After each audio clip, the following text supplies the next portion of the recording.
আমি আব্দুল্লাহ। আমি আয়েশা। তোমরা আমাদের সাথে ইসলামের শিক্ষা গ্রহণ করো এবং ইসলাম ও আখিরাত সম্পর্কে জানো। রোকসানা, আব্দুল সাহেব এবং আব্দুল সাহেবের মা তারা সবাই মিলে হসপিটালে যায়। ডক্টর রোকসানার চেক আপ করে এসে আব্দুল সাহেবকে জানায়, কংগ্রেচুলেশনস, আপনার কন্যা সন্তান হতে যাচ্ছে। কি মেয়ে বাচ্চা? না না ডাক্তার সাহেব, আপনার কোথাও ভুল হচ্ছে। আমাদের তো ছেলে হওয়ার কথা ছিল। রোকসানার পেট দেখে তো তাই মনে হচ্ছিল। একজন প্রেগনেন্ট মহিলাকে দেখে কখনো কেউ বুঝতে পারবে না যে তার ছেলে সন্তান হবে নাকি মেয়ে সন্তান হবে। এটা শুধুমাত্র চেক আপ করলে বোঝা যায়। এই বলে ডাক্তার সেখান থেকে চলে যায়। আর আব্দুল সাহেব ও আব্দুল সাহেবের মা একে অপরের মুখের দিকে তাকিয়ে থাকে। মা, ডক্টরে কি বলে গেল? মেয়ে বাচ্চা?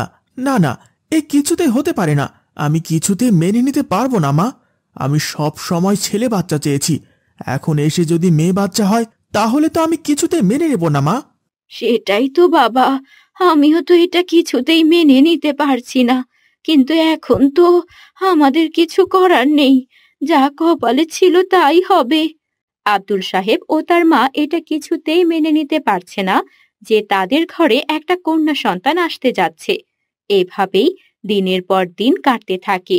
কিন্তু যখন থেকে তারা জানতে পেরেছে যে তাদের ঘরে কন্যা সন্তান আসতে যাচ্ছে, তখন থেকেই তারা রোকসানার প্রতি অবহেলা বাড়িয়ে দিয়েছে। অবশেষে রোকসানা একটা কন্যা সন্তান জন্ম দেয়।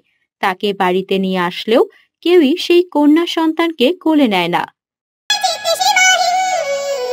রোকসানা, এই মেয়েকে এখনই এখান থেকে সরাও বলছি। ও যেন আমার চোখের সামনে না থাকে। কেন মা? ও তো আপনার নাতনি। আপনি সব সময় কেন এমন করেন ওর সাথে? আবার জিজ্ঞেস করছো কেন এমন করি? বলি লজ্জা করে না জিজ্ঞেস করতে? আমি আর আব্দুল সব সময় চেয়েছি তোমাদের একটা ছেলে সন্তান হোক, কিন্তু তা না, হলো কি একটা অপয়া মেয়ে সন্তান। মা, আল্লাহ তাআলা আমাদেরকে যা দিয়েছেন তা নিয়ে কি আমাদের সন্তুষ্ট থাকা উচিত নয়? বাচ্চারা ফেরেশতা হয় মা, সে মেয়ে হোক আর ছেলে হোক। আর আমাদের নবী ও রাসূল কন্যা সন্তানদেরকে বেশি ভালোবাসতেন। এখানে দাঁড়িয়ে তোমাকে জ্ঞান দিতে হবে না। মা যা বলেছেন তাই করো চুপচাপ গিয়ে। মায়ের মুখে মুখে একদম কথা বলবে না, নয়তো ভালো হবে না বলে দিলাম। না হয় তোমার এই অপয়া মেয়ে আর সাথে তোমাকেও ঘাট ধাক্কা দিয়ে বাড়ি থেকে বের করে দেব। এভাবেই দিন কাটতে থাকে রুকসানা ও তার মেয়ে আলেয়ার। কিছুদিন পর তাদের একটা ছেলে সন্তান হয়। আর এবার আব্দুল সাহেব ও তার মা ভীষণ খুশি হয়। দেখো মা, দেখো আমাদের কি সুন্দর ফুটফুটে ছেলে হয়েছে। হ্যাঁ রে বাবা, যাক, এতদিনে তবে ঘরে আনন্দ এলো। আমি আমার নাতির নাম দিলাম আলী। দেখিস এই আলী একদিন আমাদেরকে সুখে রাখবে। হ্যাঁ মা, একদম ঠিক বলেছ তুমি। আমার যে কি আনন্দ হচ্ছে। তারা আলীকে নিয়ে ভীষণ খুশি ছিল। আলী ও আলেয়া দুজনেই একসাথে বড় হতে লাগলো। তবে আলী সবার আদরে বড় হলেও আলেয়া শুধু বড় হচ্ছিল রোকসানার আদরে ও যত্নে। দিনের পর দিন কেটে যায়। আলেয়া ও আলী দুজনেই এখন মাদ্রাসায় পড়ে। একদিন আলেয়া ও আলীর মাদ্রাসা থেকে তাদের বাড়িতে কল আসে। আসসালামু আলাইকুম। আপনি কি আব্দুল সাহেব বলছেন? আমি আয়েশা ও আলীর মাদ্রাসা থেকে বলছিলাম। ওয়ালাইকুম আসসালাম। জি স্যার, বলুন, আমি আব্দুল সাহেব বলছি। আজ আলী ও আয়েশার মাদ্রাসার রেজাল্ট দিয়েছে, আপনারা কি দেখেছেন? তাহলে কি আপনি আলিয়ার রেজাল্ট দেখেছেন? না স্যার, আমি তো এখনো আলীর রেজাল্ট দেখিনি। ওর রেজাল্ট দেখে আমি কি করব? ও মেয়ে মানুষ, ও পাশ করুক আর ফেল করুক এতে আমার কিছু যায় আসে না। নিশ্চয়ই আমার ছেলে ভালো রেজাল্ট করেছে।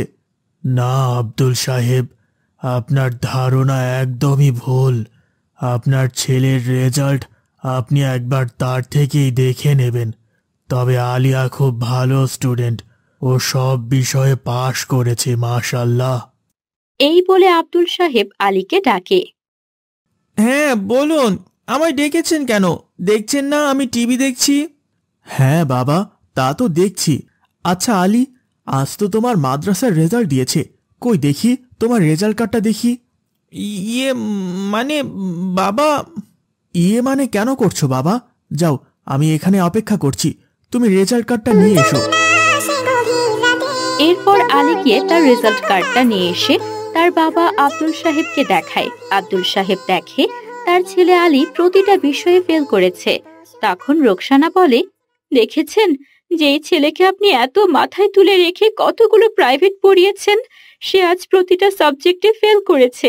আলে এত অবহেলার পরেও প্রতিটা সাবজেক্টে মাশাআল্লাহ কত ভালো রেজাল্ট করে পাশ করেছে। তোমাকে এত গুণগান গেতে হবে না। তোমার মেয়ের এত গুণগান শুনিয়ে আমার কাজ নেই। তোমার মেয়ে পাশ করুক আর ফেল করুক, এতে আর কারো কিছুই যায় আসে না। আর আমাদের ছেলে ফেল করেছে তো কি হয়েছে? ও হলো আমার মানিক, ও ছেলে মানুষ, ওর পাশ করা লাগবে না। হ্যাঁ মা, একদম ঠিক বলেছেন। আমার ছেলে যেমনই হোক না কেন, আমার ছেলে আমার কাছে রত্ন। তোমাদের সাথে দাঁড়িয়ে সব অযথা কথা বলে আমি আমার সময় নষ্ট করতে চাই না। দেখবেন আলীকে এভাবে মাথায় তুলে রাখা একদিন আপনাদের জন্য কাল হয়ে দাঁড়াবে। কেন রোকসানা, তোমার কি হিংসে হচ্ছে? শোনো রোকসানা, দেখবে এই আলী একদিন আমাদের কর্ম করে খাওয়াবে। হাসালেন মা, হাসালেন। দেখবেন ও কি শুধু কি করে, শুধু বড় হতে দিন, সব দেখবেন। এই বলে রোকসানা সেখান থেকে চলে যায়। দিন কাটতে থাকে, আলী ও আলেয়া বড় হতে থাকে। তারা দুজনে এখন প্রাপ্তবয়স্ক। তবে আব্দুল সাহেব তার ছেলেকে নিয়ে খুশি নন। ইস, ছোটবেলা থেকে যদি ছেলেটাকে মানুষের মতো মানুষ করতাম, তাহলে আজ আমার এই দৃশ্য দেখতে হতো না। আমি আপনাদেরকে অনেক আগেই বলেছিলাম, দেখেছেন বড় করতে পারছেন নিজেরা। তারা কথা বলার সময় আলী আসে, মাথায় উস্কো খুস্কো চুল, নিজের পোশাক আশাকেরও কোনো যত্ন নেই। বাবা, আমার 10,000 টাকা চাই। তুমি এত টাকা দিয়ে কি করবে? আমার কাছে এত টাকা নেই।